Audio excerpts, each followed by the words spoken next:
Sungguh-sungguh Allah sangat ridho ketika seorang hamba itu makan, makan ketika sesuap nasi dia muji Allah, ketika minum seteguk nasi dia muji Allah. Itu kalau orang diridhoni Allah itu wali betul. Itu untuk jadi wali itu gampang. Kamu makan ridho, kamu ninjak buminya Allah ridho seneng, kamu hidup keseharian aman seneng. Nah ini supaya sampean kita semua ngaji betapa panduan Rasulullah untuk menggapai ridho Allah itu banyak yang keseharian sekali. Saking kesehariannya banyak dalam hadis dan itu sahih. Nabi menyebut hal-hal yang keseharian. Hatta ma tas'alu fi imra'atika, kamu punya uang kemudian istri kamu bisa makan itu ibadah. Bahkan sebagian ibadah itu dicontohkan Nabi yang akhirnya diprotes sahabat. Yaitu wa fi buti ahadikum sedekah, kamu menggauli istri kamu itu ya sedekah. Sampai sahabat bilang yang benar ya Rasulullah. Ayati ahaduna syahwatahu wa huwa lahu ajrun. Masa urusan biologis, urusan syahwat kemudian dia dapat pahala. Nabi menjawab, alai salawadu'aha fi haramin akana alaihi wisrun. Bagaimana kalau dia meletakkan ke yang tidak benar itu kan dosa. Nah, hal-hal seperti ini yang saya ingin teman-teman semua. Saya juga agak ingin ngaji demi Anda juga agak ingin. Itu dosa sekali ngaji kok pesanan kelompok tertentu itu enggak boleh. Islam itu untuk semua. Jadi ya cuma karena di depan saya jenengan ya seakan-akan jenengan korbannya. Itu ada ilmunya dalam usul fikih itu. Jadi orang itu harus ngaji usul fikih. Nama yang disebut, mungkin Mas Sufyan masih ingat zaman ngaji usul fikih. Nama yang disebut itu tidak jaminan sebagai prioritas perintah. Jadi misalnya gini, kebetulan yang di depan Nabi itu Abu Dzar. Nabi ya bilang, ya Abu Dzarin ini uhibbuka misalnya, atau ya Mu'ad ini uhibbuka, atau ya Abu Hurairah ini uhibbuka misalnya. Banyaklah riwayat yang Nabi nyebut ya Abu Dzarin, ya Mu'ad, ya Abu Hurairah. Kemudian misalnya Nabi meneruskan khitab, ini uhibbuka, saya mencintai kamu, fakul dubur sholatin, atau sebagian riwayat disebut falatadaan ladubura kulli sholatin, Allahumma inni ala dzikrika wa syukrika wa husni ibadatik. Saya mencintai kamu, siapa saja, Mu'ad bisa, Abu Dzar bisa siapa. Saya mencintai kamu, mohon kalau habis sholat kamu jangan lupa wiridan Allahumma inni ala dzikrika wa syukrika wa husni ibadatik. Ya Allah, tolong kami permudah supaya mudah ingat engkau. Anda tidak bisa mentang-mentang, wong nama saya Parmin, nama saya Purnomo, itu yang diperintahkan Mu'ad misalnya. Jadi yang disebut satu, tapi khitab itu untuk siapa saja. Saya teruskan ya. Jadi saya mohon semua kita melakukan kebaikan itu, kalau dalam kaidah fikih disebut al-yakin la yuzalu bisyak.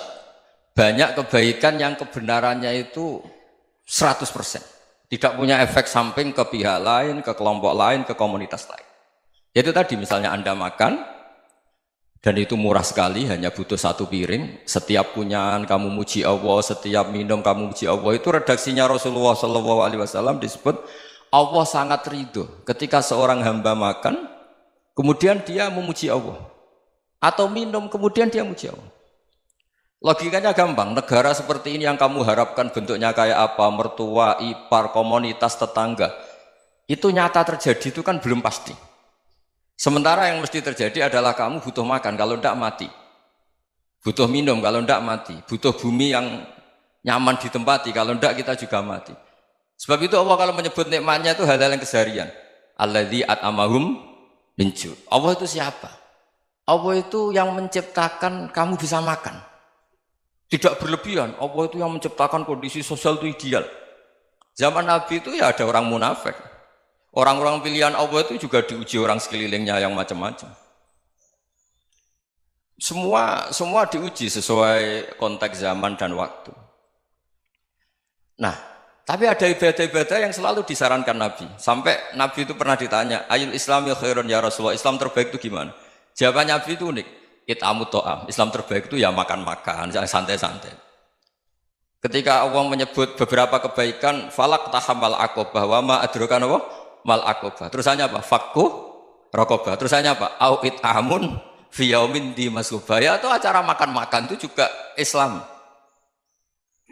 Kenapa? Ya bayangkan kalau tidak ada makanan, kita mati kan?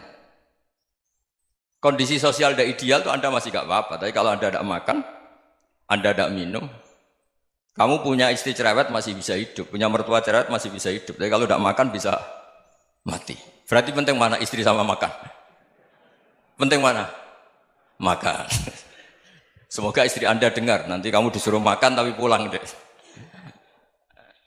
Itu kalau dibahasakan makan masih memahami. Penting mana nasi satu piring dengan istri. Nggak ada nasi mati, nggak ada istri belum mati. Penting mana? Gak berani jawab kan? Nah, ternyata Anda ada garang kan di depan istri. Jadi saya mohonlah, mungkin Mas Sufyan Sauri tadi yang bisa bantulah. Teman-teman tuh ngaji yang keseharian saja. Karena kita nyari ridha Allah itu berdasar firman Allah. Dan firman Allah itu menyebut keseharian tuh riang, gampang. Yaitu tadi misalnya wa min ayatihi manamukum billaili wan nahar. Termasuk ayat-ayat Allah itu kamu tidur. Maka dulu itu ada guyonan, ada tokoh Mu'tazilah, kelompok dalam Islam yang berpikir manusia itu bisa menentukan ikhtiarnya sendiri. Karena saya bisa duduk, ingin berdiri, berdiri. Karena kelompok ini nggak terima kalau semua kehendak Allah, nanti bagaimana kalau semua kehendak Allah kok ada hisab ya, ada sanksi. Lucunya itu dia akhirnya, ini cerita ya, mencintai seorang perempuan, cantik sekali. Dan itu dia menjadi ahli sunnah itu oleh hal-hal yang sepele. Karena istrinya cantik, ya namanya suami istri itu hubungan intim. Terus ditanya, Mas, masih ingin lagi? Masih. Silahkan diulang lagi. Wah ya tidak bisa. Katanya manusia bisa menentukan yang diinginkan. Itu tobat itu. Itu nggak bisa ditobatkan Mas Sufyan Ats-Tsauri. Orang cantik yang mudah nobatkan orang itu orang cantik. Segampang itu. Akhirnya kita tahu, makanya kalau dalam kitab Hikam itu disebut al-akil mayyakul madza yaf'alu wa hubi wal ghafil mayyakul madza af'al. Orang yang punya akal karena sadar ini wilayah Allah, semua milik Tuhan. Itu dia tiap hari berpikir, besok Allah akan melakukan apa terhadap dunia ini. Kamu merencanakan suatu mau plesir, ternyata gempa. Mau wisata ke Rusia, ternyata perang. Kamu tidak pernah tahu apa yang akan terjadi besok. Wa ma tadri nafsum madza taksibu ghadan. Tapi anda semua kita ini sering punya jadwal permanen. Makanya saya kalau diundang siapa saja, bisa takdir.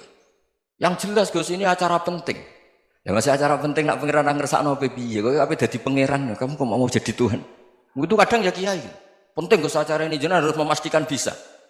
Loh kamu itu yang ngajarin tauhid, sesuatu itu biadillah kok bilang-bilang apa pasti. Kalau maksa terus tak tobatkan kamu kata saya.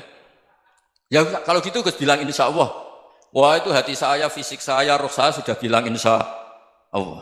Tidak usah kamu latih kata saya. Nah hal-hal tauhid keseharian itu gampang sebetulnya.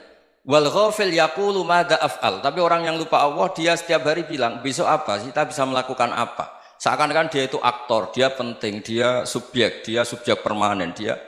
Padahal kita ini hanya objek kehendak Allah Subhanahu wa taala. Karena kita yakin sesuatu yang terjadi di alam raya ini kita tidak bisa apa-apa. Makanya saya sering ngaji, sering bilang saya, ketika Anda mensifati Allah, Dia yang menghidupkan. Sudah itu tanamkan sehingga ketika kita mati santai saja. Kenapa santai? Allah punya cara menghidupkan kita. Zaman kita hidup juga gak tahu caranya ngelola jantung, ngelola paru-paru. Kamu juga gak tahu ngelola oksigen yang tidak beracun, tidak mengandung polusi. Tahu-tahu hidup. Gak ingin tua ya tahu-tahu tua, gak ingin mati tahu-tahu mati. Selama ini kita hidup juga gak tahu apa sebetulnya. Hanya gaya tok, punya jadwal, punya planning. Kalau kamu bisa menentukan pilihan Anda, pasti Anda istrinya cantik, 4 neriman semua, kona'ah semua. Nyatanya enggak kan? Ada 1 jelek, cerewet. Oh itu kan, nyatanya enggak bisa apa-apa Anda kan? Dan kamu bawa mati lagi. Itu kan, istri Anda juga gitu, punya keinginan, punya suami yang ganteng, yang jabat, yang neriman, yang enggak poligami. Ya enggak kesampaian juga. Kalau kita ngitung tingkat kegagalan kita itu gagal terus. Ya kan? Nah, terus ingat Allah, madza yaf'alu wa bi. Orang yang punya akal selalu berpikir Allah itu menghendaki apa terhadap saya. Lalu sama-sama orang ngelihat orang yang serius, itu kata Anda itu pemikir berat, serius. Senang punya tokoh yang merengut karena kamu anggap serius. Tapi sebagian orang anggap orang yang serius itu wong merengut, wong masam, wong muka kok ditekuk. Jadi sama itu hati ya muqallibal qulub tsabbit qalbi ala dinik karena kita enggak tahu cara berpikir kita tentang orang lain, tentang sekeliling kita. Misalnya kita orang baik yang jenis ngrumat fakir miskin. Ada orang bangun masjid mewah itu janggal. Apa artinya masjid mewah kalau banyak orang kelaparan? Tapi kalau yang jenis pendidikan apa artinya masjid mewah kalau tidak bisa ngaji? Nanti yang jenis infrastruktur apa artinya ini kalau semuanya punya sudut pandang yang berbeda-beda. Dan Islam mengapresiasi semua kebaikan. Tapi katakan semua kebaikan itu adalah kehendak Allah Subhanahu wa taala. Karena apapun baik Anda itu pakai fasilitas yang diberikan oleh Allah Subhanahu wa taala. Sehingga ini yang disebut kulillah sumadarhum fi khawdihim yal'abun. Ya kembali tadi ke tema-tema bahwa keseharian Anda ini sudah Islami.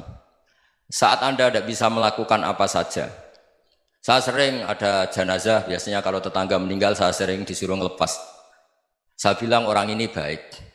Karena sering ngelamun di rumah, sering nganggur di rumah. Ditanya sama anaknya, kenapa Gus nganggur baik? Ya kalau dia nganggur artinya juga agak berbuat sesuatu yang maksiat kan? Ya kan? Orang nganggur di rumahnya ya tidak bunuh orang, tidak maling, tidak korupsi, ya namanya nganggur di rumah. Lah cuma istri cara pandang nganggur gak menghasilkan uang itu. Tapi juga gak menghasilkan kriminal kan? Jadi sebenarnya Islam itu makanya kalau sampai ngaji usul fikih itu ada kitab usul fikih namanya Lubul Usul, itu terkenal sekali di pesantren itu. Itu kalau ngapresiasi keseharian itu luar biasa. Itsma min mubahin illa wa yatahaqququ bihi tarku haramimma. Karena keseharian yang mubah saat Anda lakukan itu ada kehebatan yang luar biasa, yaitu meninggalkan haram. Makanya dulu banyak orang-orang alim ketemu temannya itu guyon sampai semalaman. Itu biasanya yang semangat Islam itu kiai kok ndak tahajud, kiai kok ndak witir. Orang yang sedang mapan uangnya banyak, malam itu tidak kelayaban itu sudah luar biasa. Melawan nafsu supaya tidak maksiat itu sudah luar biasa. Supaya lupa guyon sama temannya semalaman sampai subuh. Gejlok-gejlokan kenang zaman miskin, zaman kuliah nggak jelas, zaman apa. Melihatnya jangan tarkut tahajud. Seperti ini meninggalkan tahajud, tapi meninggalnya ini talkul muharramat. Jadi kayak apa hebatnya? Sehingga Imam Ghazali punya riwayat yang agak unik. Hatta takuna ibadatu akhiri hadil ummah iku an-naum. Sehingga suatu saat ibadah terbaik umat ini itu tidur. Itu kan riwayat kontroversi. Ketika Imam Ghazali tanya, kenapa iya? Kenapa kamu mulai keluar dari rumah itu sudah banyak maksiat? Melihat perempuan yang enggak mahram, melihat fenomena. Tapi kalau kamu tidur itu enggak melihat apa-apa. Tapi juga kamu jangan nganggap tidur itu ibadah betul. Saatnya melakukan fardu ain malah masih tidur. Tapi itu sudut pandang yang menjadikan kita Islam itu gampang. Jadi saat Anda tidak bisa aktivitas apa-apa, misalnya ada beberapa orang yang lumpuh. Lumpuh itu memang nggak bisa Jumatan, nggak bisa ibadah, tapi dia juga nggak bisa maksiat. Tidur itu memang Anda saat itu tidak bisa tahajud, tidak bisa witir, tapi saat itu ada zina, ada maling, tidak gosipkan orang, tidak bully orang, tidak menanamkan kebencian, tidak hasud. Sehingga tidur menurut Allah Ta'ala wa min ayatihi manamukum billaili apa? Wan-nahar. Karena di tidur itu selain ada unsur istirahat, jaga kestamina, juga ada unsur meninggalkan beberapa keburukan. Nah saya mohon ibadah yang keseharian ini kita jaga. Supaya kita semua baca ayat itu fasih. Fasih itu tertanam di hati. Allah itu siapa? Alladzi at'amahum min ju'i wa amanahum min khauf. Dan Allah kalau cerita di Quran itu anna sababnal ma'a sabba thumma syaqqaqnal ardha wa syaqqa fa ambatna fiha habba wa inaba wa qadba wa zaituna wa nakhla wa hadaika hulba. Kamu tahu saya ini siapa kata Allah? Saya ini adalah Tuhan yang menurunkan air. Kemudian ada tanaman banyak. Habba wa inaba wa qadba, ada zaitun, ada tin, kalau orang Jawa mungkin ada tela, ada padi, ada mangga, ada pisang. Sudah. Wa inaba wa zaituna wa nakhla wa hadaika hulba. Ada perkebunan yang lebat. Tujuannya apa? Mata Allahkum, silahkan kamu pakai, kamu nikmati. Tapi karena kadang kita ini punya ide-ide besar. Tadi untuk syukur saja nunggu punya istri riman, rumah baik, tetangga baik, komunitas baik, semuanya baik baru syukur. Lama-lama nanti ada di surga, syukurnya nunggu surga paling kelas A. Itu sudah ada yang menghuni Rasulullah, kamu nggak boleh di situ. Masa untuk syukur saja? Repotnya Masya Allah. Jadi mohonlah Quran yang kalau Anda hafalkan juz sama itu kan ada ayat-ayat yang kayak tadi. Ya, fal yang dzuril insanu ila ta'ami. Coba lihat Apa yang kamu makan ya? Dari mana? Dan untuk mempertahankan hidup kamu keseharian. Jadi jangan kira ibadah itu harus membentuk komunitas yang versi Anda. Ibadah itu harus yang hal yang mulu-mulu. Kesehariannya Anda alami. Loh ini saya tidak bikin-bikin. Saya ngaji bukan karena berdasar pesanan. Itu ayat yang saya baca kan betul ada ayatnya kan. Fal yang dzuril insanu ila ta'ami. Anna sobabnal ma'a sobba. Thumma syaqaqnal ardo syaqqa. Fa'ambasna fiha habba wa inabau wa qadba wa zaitunaw wa nakhla wa hadaika ghulba. Terusannya apa? Mata'al lakum. Silakan kamu nikmati. Mata itu silakan kamu nikmati. Ya kayak sampean dikasih hidangan ya makan. Ya sudah makan. Habis makan ya minum. Habis itu ngantuk ya tidur. Ya sudah normal-normal saja. Kayak apa indahnya Islam. Tapi Anda mencari Islam yang gimana lagi? Nah itu yang diajarkan guru-guru kita, diajarkan sanad kita sampai Wali Songo, sampai Rasulullah SAW. Bahwa pada akhirnya ada jihad, ada perang. Itu dulu memang perang, bukan membunuh. Beda. Dulu kita dijajah Belanda ya perang. Dan itu normal karena kita dijajah. Jadi ketika orang lain ingin baik sama kita, wa in ahadum minal musyrikin astajaroka ya fajirhu hatta yasma'a kalam Allah. Kalau mereka ingin baik ya kita baik. Makanya ada istilah mustakman, mu'ahad. Kalau mereka ingin damai, berdampingan dengan kemajmukan ya itu yang lebih baik. Karena memang Islam menghormati proses perdamaian. Wa in janahu lis-salmi ya fajnah lah. Kalau ingin damai ya kita harus